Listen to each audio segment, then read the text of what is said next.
Shalom, Assalamualaikum warahmatullahi wabarakatuh. Om Swastiastu, Namo Buddhaya, salam kebajikan. Perkenalkan, nama saya Desi Patricia Suteja dari kelas A2 Keperawatan semester 2 dengan NIM 2214201048. Maksud dan tujuan pembuatan video ini untuk menyelesaikan tugas ujian tengah semester dari mata kuliah Keterampilan Dasar Keperawatan dengan dosen pengampu Nurse Tirsa Moni SK MKes.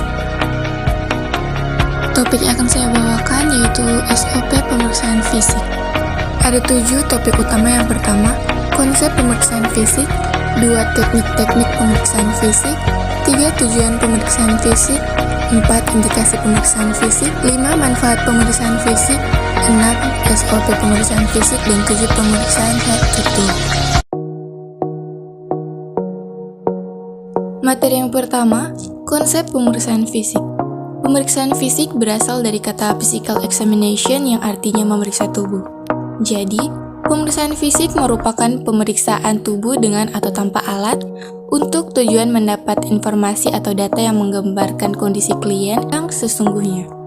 Pemeriksaan fisik juga merupakan proses penting dalam keperawatan untuk mendiagnosa kesehatan. Melalui pemeriksaan fisik, perawat dapat mengidentifikasi tanda-tanda dan gejala penyakit serta menentukan diagnosa dan pengobatan yang tepat untuk klien. Namun, jika pemeriksaan fisik tidak dilakukan dengan benar atau kurang teliti, dapat menghasilkan diagnosa yang salah. Materi yang kedua, teknik-teknik pemeriksaan fisik. Yang pertama, inspeksi. Yang kedua, palpasi. Dan terbagi menjadi 2, yaitu palpasi ringan dan palpasi dalam. Yang ketiga, perkusi. Dan yang keempat, auskultasi. Materi yang ketiga, tujuan pemeriksaan fisik. Secara umum, pemeriksaan fisik yang dilakukan bertujuan yang pertama, untuk mengumpulkan data dasar tentang kesehatan klien. 2. Untuk menambah, mengonfirmasi atau menyangkal data yang diperoleh dalam riwayat keperawatan. 3.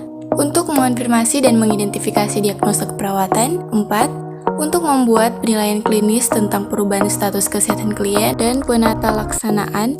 5. Untuk mengevaluasi hasil fisiologis dari asuhan. Materi yang keempat, indikasi pemeriksaan fisik. Mutlak dilakukan pada setiap klien, terutama pada klien yang baru masuk ke tempat pelayanan kesehatan atau dirawat. 2. Secara rutin pada klien yang sedang dirawat. Dan 3. Sewaktu-waktu sesuai kebutuhan klien. Materi yang kelima, manfaat pemeriksaan fisik. Pemeriksaan fisik memiliki banyak manfaat, diantaranya yang pertama, sebagai data untuk membantu perawat dalam menegakkan diagnosa keperawatan. 2. Mengetahui masalah kesehatan yang dialami klien. 3. Sebagai dasar untuk memilih intervensi keperawatan yang tepat. Dan 4. Sebagai data untuk mengevaluasi hasil dari asuhan keperawatan. Materi yang keenam, SOP pemeriksaan fisik.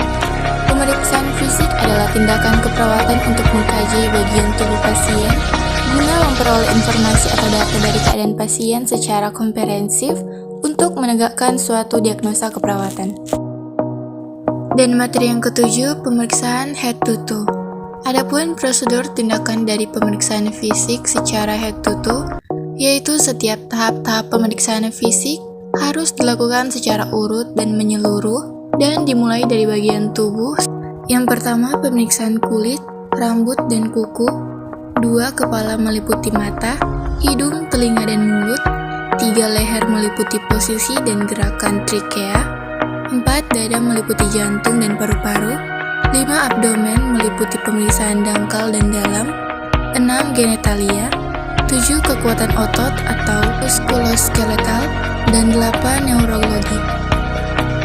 Kesimpulannya, jadi pemeriksaan fisik merupakan pemeriksaan tubuh dengan atau tanpa alat. Tujuan mendapatkan informasi atau data yang menggambarkan kondisi klien yang sesungguhnya. Teknik yang diperlukan dalam pengujian fisik ada 4. Yang pertama, palpasi. 2. Inspeksi. 3. Auskultasi.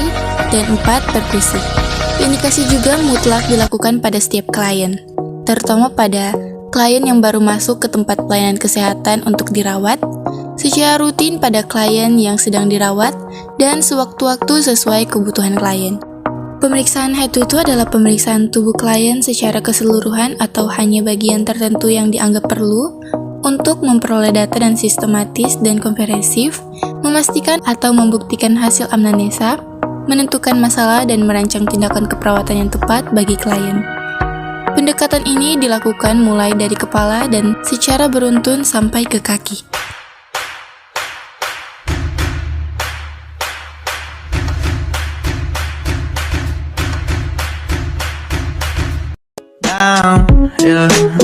Halo teman-teman, masih bingung ingin mendaftar kampus di mana? Mari bergabung bersama kami di Universitas Pembangunan Indonesia Manado. Di Universitas Pembangunan Indonesia Manado memiliki 6 fakultas dan tidak hanya itu, di Universitas Pembangunan Indonesia Manado memiliki dosen dan tenaga kependidikan dengan latar belakang S2 dan S3, lulusan dalam dan luar negeri. Universitas Pembangunan Indonesia Manado memiliki 2 jalur beasiswa. Yang pertama, beasiswa yayasan dan yang kedua, beasiswa KIP kuliah. Oh iya, di Fakultas Keperawatan telah difasilitasi dengan laboratorium keperawatan. Jadi, bagi teman-teman yang masih bingung, jangan ragu bergabung dengan kami karena Universitas Pembangunan Indonesia Manado telah terakreditasi B.